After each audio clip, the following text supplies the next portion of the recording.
everybody, and welcome to this playthrough for the keyholes that I've selected here in Expert Division of the Stateside Classics Tournament. Video sponsored by Golf Clash and Playdemic, and the holes that we will take a look at is hole number 1, 2, 4, 5, and 9. And in the end, make sure you do subscribe to the channel, and please do also go to golfclashtom.com for more Golf Clash related content for free. Last but not least, get the ultimate tournament guides, which obviously will be adapted for the wind changes here in the tournament. Have in mind that this is a playthrough for the qualifying round, and that is due to the wind will be changed in opening round. That is also why I do make a special playthrough for the keyholes in the qualifying round, and that will be updated with the tournament wind come Thursday and the opening round. Follow the info box on the right hand side for the club distance and elevation adjustment, combined with what ball and club type I do suggest you to play with. And in the end though, thank you for watching, and let's go to the first hole in this playthrough.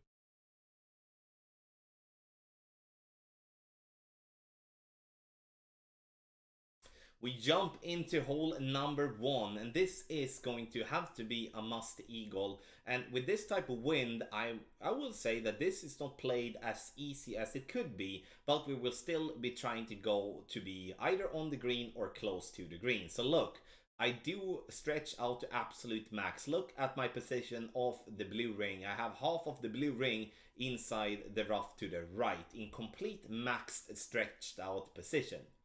Once that is done, I will be adjusting maximum distance plus 20, and I will turn my screen around and push up my club into absolute very max. I have 2 top spin bars, I have 2 side spin bars to the right, and I'm gonna go on full curl to the right and max overpower.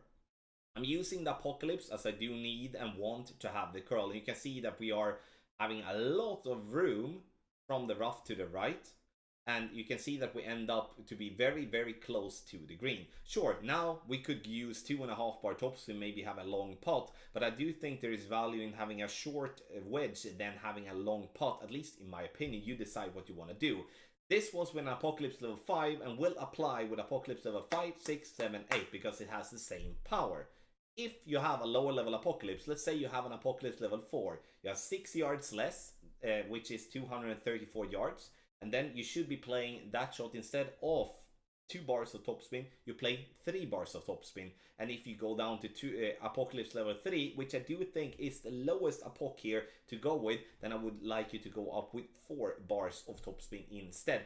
All in all, we need to get that ball close to the green. We need to get this eagle. So this is probably, combined with hole number 9, the most important hole in this in the qualifying round to get a good start. You know, get the eagle on hole 1, then you are flying. So Berserker ball is what we're looking for as well. Sure, you can use another power 5 ball if you want to, but I think there is once again value in playing with a free to play ball, so we don't have to spend any of the more wind resistance ball with power 5. Those we can save to another situation, maybe in opening round or weekend round, depending on what wind we get.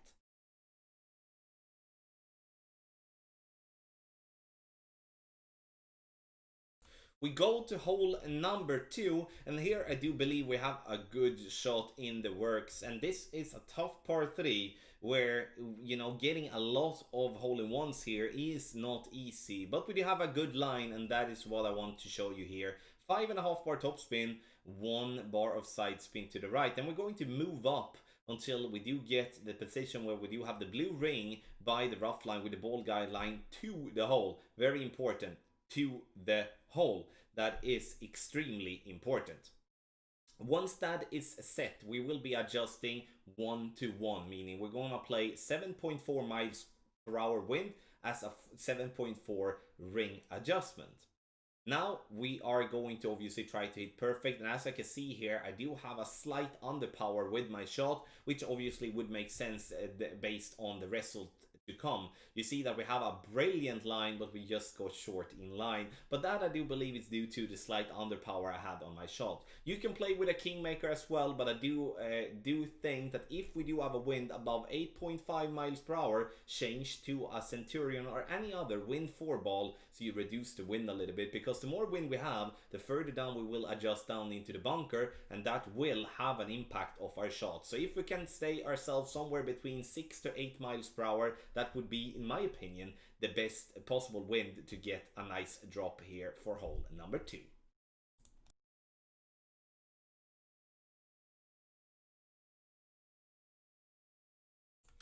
Hole number 4 is the one that we will take a look at now, and here I will be starting with a power 2 wind 5 ball. It doesn't matter how much side spin you have, so it's only important it is power 2 and wind 5.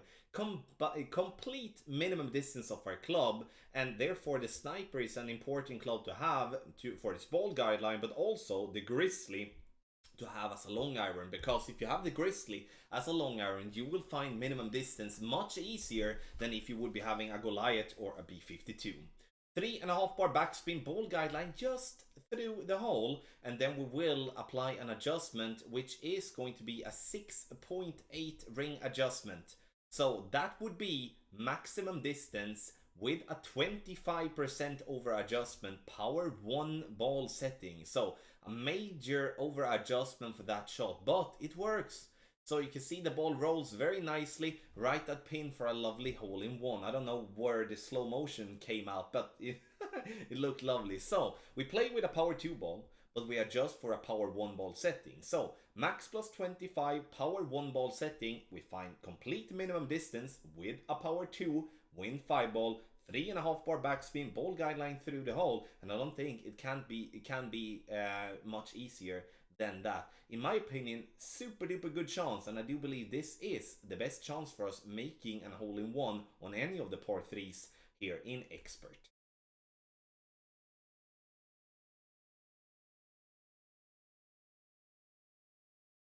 We do go to hole number 5, and here we will be playing straightforward using the wind to our favor. I'm going to play in the end with 2.5 bar side spin to the right and half a bar of backspin. Most importantly, I am in max distance, and I'm looking at the ball guideline to be, you can see that it is approximately 1 ring into the shadow of the tree that is on the right. Adjustment maximum distance plus 5. And then it's time to take our shot. I would recommend that if you do have a 234 to 236 yard driver, that you do push half a ring up after your adjustment to compensate for the loss of power that you have if you do not have an Apocalypse level 5 plus. Great right, I was a bit scared that this one would roll into the rough, but it's nice to know that we are safe even with a great right. 335 yards. Now, second shot, I will be playing with the B52 level 7, which is a big boy club. I will explain the adjustment with the Grizzly once we have looked at the drop. Red ring by the rough line, and in the end I will end up to play with 3.2 bars of backspin with the ball guideline to the hole. See? And now we're going to play this one complete medium distance with a 25% over adjustment. Yeah, it's a lot of over adjustment, but that is to keep us to aim at the pin and to compensate for the push that we're getting from the wind after the first bounce and the second bounce. We use a different elevation than what the true elevation normally is on this hole. Medium distance plus 25, and we bounce and we bounce, and we get this one beautifully at pin for a lovely eagle.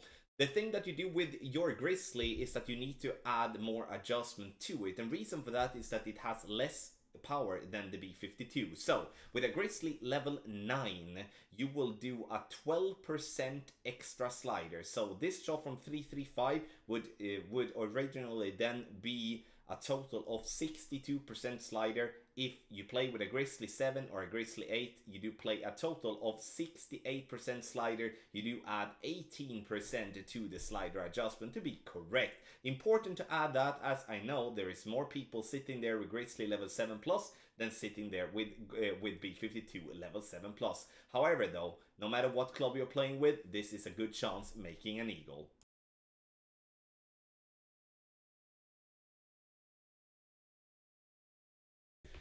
The last of the holes we're going to go through is hole number 9. This is a key hole that if you are getting the eagle here, you will definitely have one up on many of your opponents, as this is a par 5 that is one of the toughest par 5s to eagle in the whole game, in my opinion.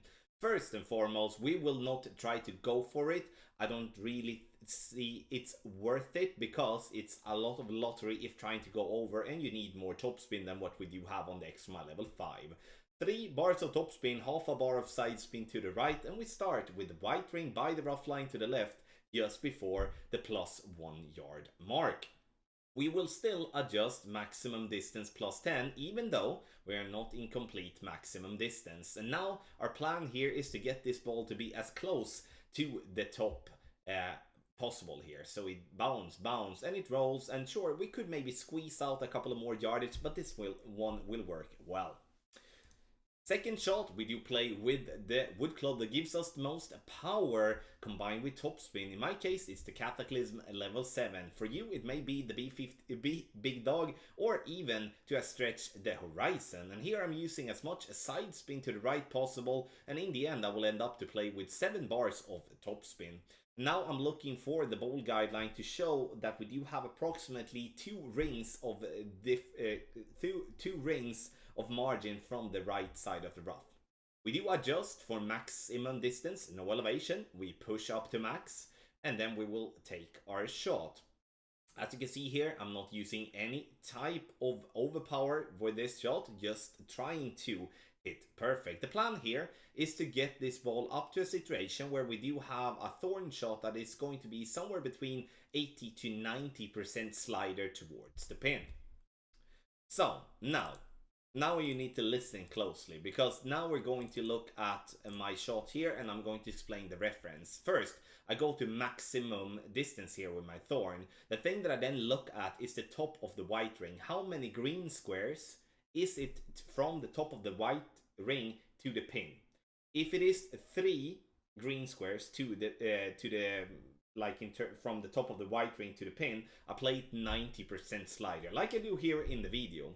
If I have 2 rings, then I play 80% sliders. If I would be having 1 ring, I play 70% slider, and that is the reference that I'm playing with, which means in that case a 1 green square is worth approximately 10% slider. Again, that's not maybe a bulletproof adjustment, but it gets me very close, if not getting that ball in the hole, and that is a very good reference to have in whatever type of wind you're playing the second shot. So 90% slider is what I played there, no elevation, 4.3 ring adjustment for a 7.8 miles per hour, I think it was. We're gonna take that a look. Yes, that is correct. And then you do have an eagle. If we can continue to do that eagle in qualifying, and then obviously going opening round and weekend round, that's going to be a massive advantage for us, because once again, not everyone is gonna get this one. Thank you so much everybody for watching this playthrough with the key holes, 5 key holes of the 9 holes that I do believe is the ones that we should focus on the most to get ourselves a little edge towards our opponent. That is all from, as you have noticed, shots where it is important to drop, but also important where to not make a mistake. Make sure you do comment in the comment section below what you thought about this playthrough, and obviously this is for the qualifying round. We will have different wind in the opening round, and I will be back with some sort of an updated playthrough come Thursday for expert.